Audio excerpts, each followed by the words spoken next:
Mbaazi ni moja ya mti ambao unatibu sana maradhi mengi.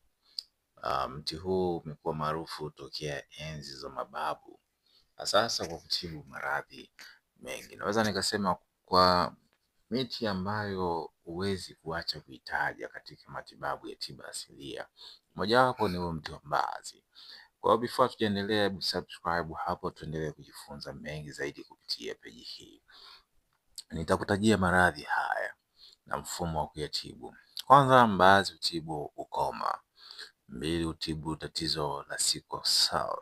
Kwa wale wenye uzito mkubwa, pia mbaazi ni kiboko ya kupunguza uzito kwa kupitia tu majani.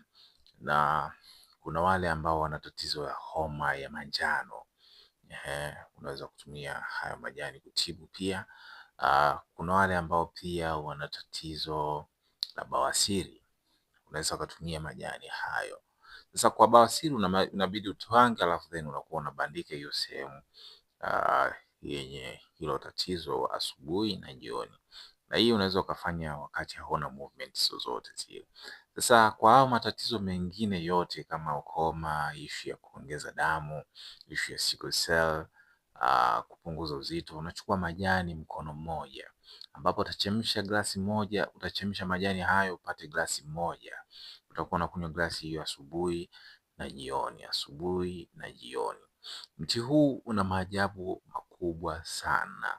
Mbali na matibabu hayo, pia mbaazi zenyewe zile ni chanzo kizuri sana cha protini. Kwa hiyo mbali na huu kwamba ni matibabu, lakini unatibu pia maradhi mengi. Kwa mtu mwenye tatizo la sikio, unaweza ukatwanga hayo majani then ukawa unadondoshea ile eneo la sikio. Baada ya muda litapona kabisa na utakuwa freshi kabisa. Kama umependezwa na topic hii, tuendelee kujifunza mengi zaidi. Follow for more na Mungu akubariki sana.